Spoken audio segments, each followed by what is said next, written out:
On their 8th wedding anniversary, Damien found an empty kitchen, a spilled vase, and a simple note that read, "Gone for a walk. Back soon."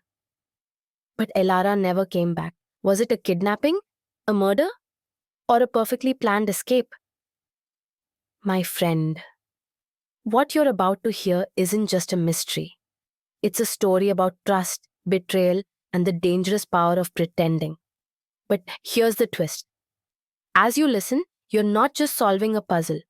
You're improving your English, sentence by sentence, word by word. Listening to stories like this can train your ears, grow your vocabulary, and make English feel real and emotional. So, stay with me. Don't pause. Don't skip. By the end, you'll not only know what happened to Elara, you'll also be one step closer to fluency. Let's begin. The day Elara disappeared started just like every other. A quiet Thursday in the little town of Elmbridge. Sunlight spilled lazily across the kitchen tiles. Damien poured himself a black coffee, flicking through a paper he didn't read. Today was their 8th wedding anniversary. He noticed the note before he saw the overturned vase, just a scribble on their message board. Gone for a walk. Back soon? But Elara never came back. Within hours, their home was crawling with officers, neighbors gossiped, reporters loitered, and Damien found himself cast in a silent movie where he was always just out of frame, blurred and suspicious. "Mr. Vale, were there any recent arguments?" Detective Ayla Morrow asked. "No more than usual," Damien replied, too quickly. And with that, the first shadow of guilt settled over him. Elara had always been a meticulous person, the kind who wrote down lists for lists. So when her sister Nia handed over Elara's private journal to the police, things turned dark quickly. "Damien forgot my birthday again," one entry read. "He raised his voice. I saw something cold in his eyes," said another. The press devoured it. Talk shows labeled Damien a narcissist. Online sleuths called him dangerous. He tried to fight it. "That journal doesn't tell the whole story," he pleaded during interviews. But when a man cries without tears, nobody believes him.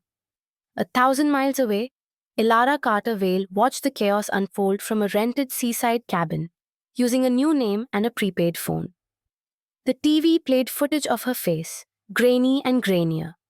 She smiled. This had been the plan. She had spent months crafting the perfect exit.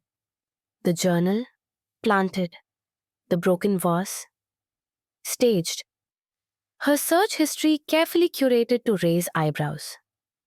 Poison dosage in tea, how to frame a spouse, coastal cabins with no ID required. Why? Because Damien deserved it. But also because Elara wanted to vanish. Not just from him, but from herself.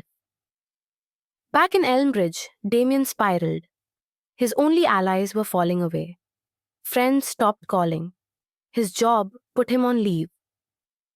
Even Naya, who once adored him, stopped meeting his eyes. Detective Morrow wasn't convinced, but she had no proof. Then came a discovery. A traffic cam caught a woman matching Elara's description boarding a late-night bus 2 towns over, days after she supposedly disappeared. The case turned. Maybe she wasn't dead. Maybe she had done this. And suddenly, Damien wasn't the villain anymore. He was the victim of the vanishing wife. Elara knew the clock was ticking. A waitress had stared too long. A child had pointed and whispered. So, she returned. 3 weeks later, wearing the same clothes she left in, covered in self-inflicted scratches and dirt, she walked into a police station in a nearby city. "I was taken," she whispered. "I escaped." She told a wild tale. A stranger, a basement, an escape through the woods, no proof, but just enough trauma to pass as truth. The town erupted with relief. Elara, the brave survivor, Damien, the patient husband. They embraced for the cameras. Only Damien knew the truth, and Elara knew that he knew.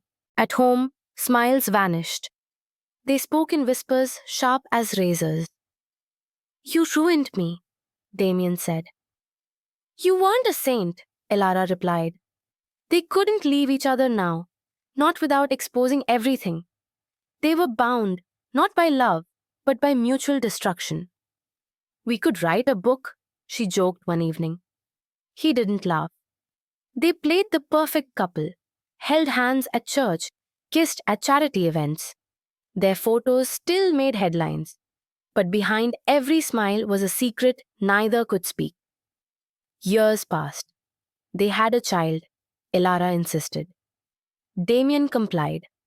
It'll keep us together, she said. The baby, named Lyra, grew up in a home where smiles were scripted and silence screamed louder than arguments. Strangely, the child softened them, not into love, but into truce. They began to speak like old colleagues, shared chores, took turns with bedtime stories. Still no trust, but no war either. In interviews, they spoke of rebuilding. The world moved on. The mystery faded. Only Elara and Damien knew that sometimes survival means pretending. Pretending so well you forget what's real. Years later, Damien found a new note on the kitchen counter. No overturned vase, no mess, just 6 words. This time, I'm really gone. E. And this time, she was. No trace, no trail. Damien didn't call the police. He sat down, poured himself black coffee, and read a different kind of note. One he had written. Maybe she was never mine. Maybe I was just a chapter in her escape story. He closed his eyes, smiled bitterly, and whispered, Goodbye, Elara. So, what did we just witness? A woman who vanished not to escape danger, but to create it. A man accused not for what he did, but for what he couldn't prove he didn't do. And a relationship so broken, it became a performance for the world to watch. What's the lesson here? Sometimes truth wears a mask. People aren't always what they post. And silence, kiki, can be louder than any scream. But there's another lesson too. You just listened to an entire English story. You followed complex characters, suspenseful events, and emotional language. That's real practice. That's real progress. This is how English fluency begins, not with textbooks, but with stories that stay in your mind.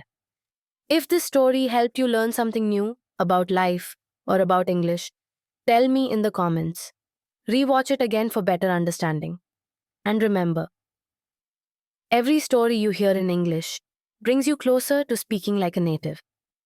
If you want more stories like this, mysterious, emotional, and full of meaning, subscribe to Epic English Stories. Hit the bell icon. Like and share this with someone who loves stories. Because here we don't just tell stories, we grow with them. See you in the next one.